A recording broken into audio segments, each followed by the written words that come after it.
What's up, people, and welcome to round 2 of me trying to make this video. The last one that I made, apparently I was having some audio issues. For whatever reason, my microphone has decided to shit the bed, and I have tried to fix it, and it looks like it's working now, so I'm going to do this as fast as possible before it goes out again.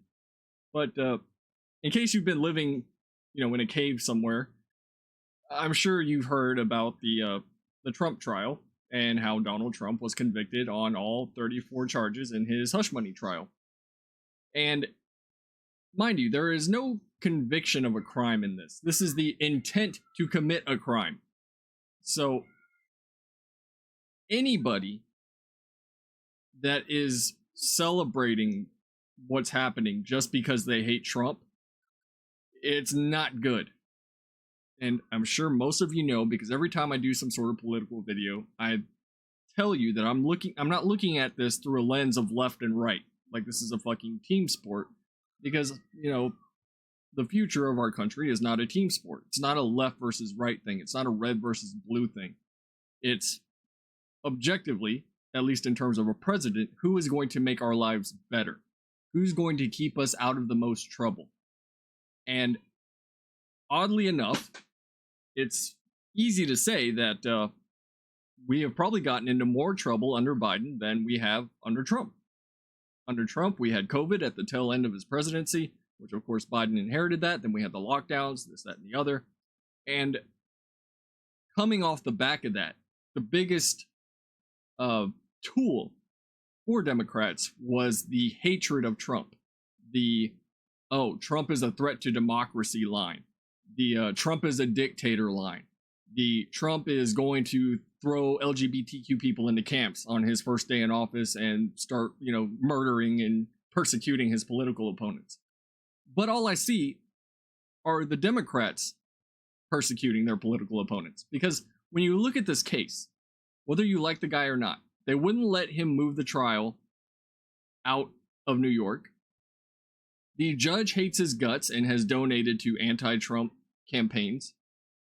His daughter works for Democrats. The judge's daughter works for the Democrats. From what I understand, every single juror that was involved in that trial is a Democrat. If you don't think that that's railroading, I don't really know what to tell you. But all I can say is, again, looking at this from the middle, if the Republicans take power, don't sit there crying if they start doing the exact same shit that the Democrats are currently doing, which is lawfare, for lack of a better term. When you look at this just through the lens of why do you think they're doing it, and they keep saying, oh, it's not political, it's not political, it's not political. It's absolutely political. During this trial, you had Stormy Daniels, a former porn star, saying that she can talk to dead people. You had, what was his name? Cohen, I believe. It's insane. It's genuinely insane because they were sitting there and Cohen admitted to stealing money from the Trump camp.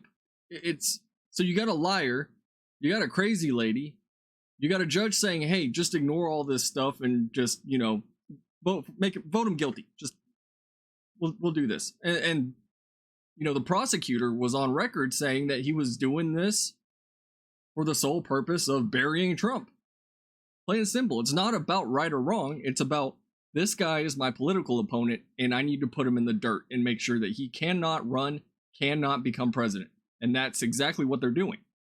It's plain as day. They've even said as such. In fact, you have anchors on CNN or MSNBC going, well, no, you don't understand. They had to have it in New York. Otherwise, he wouldn't get convicted of anything.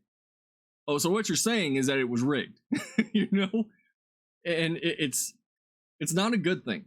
It's not a good thing. If we're at the point where we're persecuting political opponents, then we've become a banana republic. Plain and simple. So I have something here that this just makes it even crazier, is that first we have the article here about Donald Trump found guilty on all 34 charges. Yes, we all knew that. There was an article or a whatchamacallit article, I guess. I mean, still count if it's an article, if it's online. Soros saying that he wants the Democrats to keep saying Trump is a felon, Trump is a felon, Trump is a felon. And you'll understand what kind of media people consume when that's their only talking point when it comes to Trump is, oh, well, he's a felon or he did something that the mainstream media has repeated ad nauseum. You know, it gets old. And I think people are starting to see past it. Because if you look at the polls, Trump is up. Trump is up. If you don't think that's true, then I got some here, see, this is solid gold right here. You need to buy this.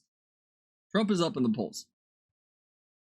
Biden, his approval rating, and I looked at this from all over, whatever you want to call it. Hold on a second. I can find this. If you don't believe me, I'll show you. Let's go to the Biden approval rating. We're going to look at, not routers, 538 interactives. Here we go. This is the one I was looking at. 56% of Americans disapprove of Biden right now. 38.6% approve. If you look at all these polls, it is overwhelming that people disapprove of what Biden is doing currently. You can go and look at, just show more, all of them. Even this one is just barely above approval rating, and it's still more. He's not doing good. The guy can barely speak half the time. He goes up there, he does his little talks every 6 months or whenever he comes out of his office. That's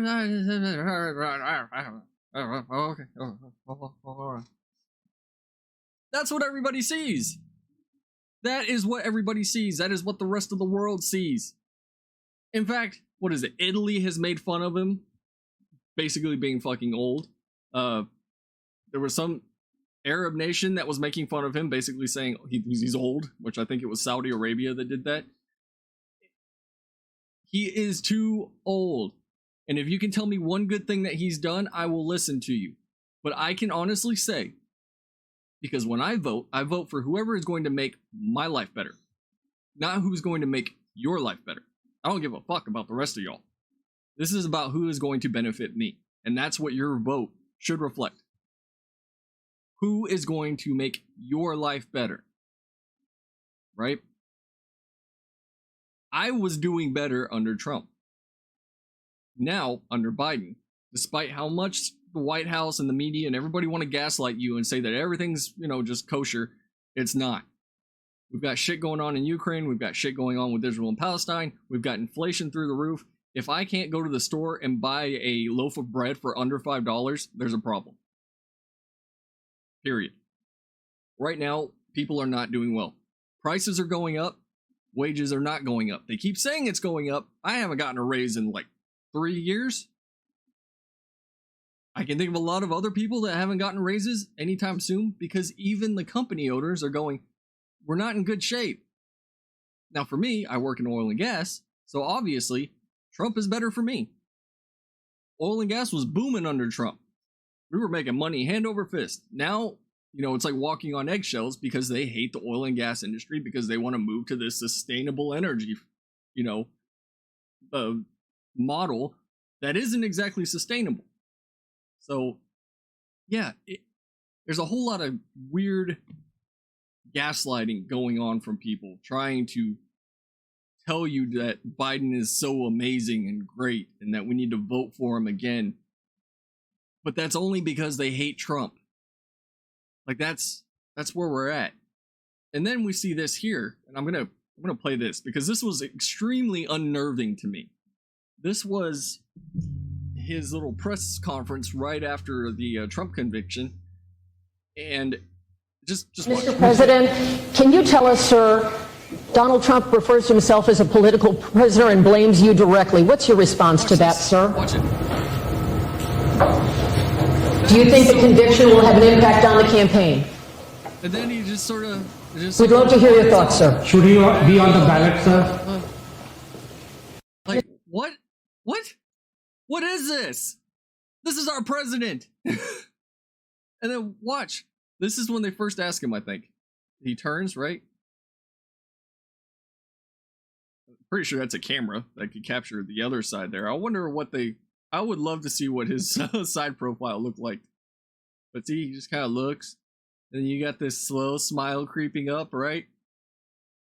And then he does this little like rapid blink thing, like he forgot where he was and what the question was, and yeah, and then he just sort of puts his hands up to, and then he's gone. It's unnerving. It's incredibly unnerving. I don't like this, because this tells me, with no response, no nothing, that he's okay with it, right? And I'm not saying that Biden's the one doing all this shit directly. I can guarantee you the Biden camp is involved, considering they had Robert De Niro, who's probably the most Trump deranged actor that exists right now, sitting outside the courthouse, spouting all the threat to democracy shit that they always do. And then he's just sitting there just, Trump's gonna take over and be a dictator, and then now everybody's gonna die. You're all gonna be in detention camps. What? He didn't do it when he was president. Why would he start now? They keep saying he's never gonna leave. He left. Yeah, he was saying, I don't know if I agree with this, but whatever. It's all so tiresome. It's all tiresome. And, I keep seeing all these Trump deranged people. And when I say Trump derangement syndrome, I mean the people that blame absolutely fucking everything on Trump. Oh, it's raining? That's Trump's fault. Oh, I fell down and skinned my knee? Oh, Trump was holding a stick and he tripped me. Oh, I ran out of gas? Yep, that's Trump's fault. Even though he owns the gas station or something. War with Israel? Israel and Palestine? That's Trump. Trump did it. Oh, Ukraine? Nope, Trump too. That's what they do all the time. And normal people that'll sit here and watch the news from all kinds of sources. I watch all types of different news outlets. I'll watch MSNBC. I'll watch CNN. I'll watch Fox. And then I'll kind of aggregate all that into my opinion. But people don't do that. They'll watch one source and take it as gospel. And honestly, you can't go a single day of watching MSNBC without them talking about Trump and just being completely fucking unhinged about it. It's honestly content. If I wish I could do that, just sit there and watch them all day to where I can clip stuff and make a bunch of money off of them being just deranged. But it's not worth it to me. My mental health is worth more than that. But yeah, I don't know. They're the Democrats and all the liberals and everybody's cheering about this happening. And when you look at it outside of the lens of left and right, this is not good. And they should be terrified. And when I say they, I mean Democrats and liberals and progressives, because people are seeing this. There's a reason his website crashed from campaign donations after he got convicted. There's a reason he's up in the polls. There's a reason Biden is down in approval ratings, right? There's a reason for everything. But I can honestly tell you that your average, everyday, normal person is getting sick and tired of Democrats and progressives. I don't know what to tell you, because I used to be indifferent, and now I can't fucking stand them. Most of the people I know can't fucking stand them. And these are people that are not identity politics, whole-brained people. These are just people that go to work and go home. That's it. But that's the direction that the Democrats want to take it. They want to take it in the direction of, all right, we're going to prosecute everybody that we don't like. And you have ironically, you have the people shouldn't be in prisons, crime shouldn't be prosecuted camp going, oh no, put them in jail for 600 years. Like, wait a minute. So you're telling me you're fine with criminals walking around, just not that criminal, right? Is that what this is? But anyway, yeah. This was round 2 of this video. Like I said, the other one screwed up for some reason, and hopefully this one turned out okay, because I'd really like to not do this again. So thanks for watching, everybody. Until next time, don't put your political opponents in jail.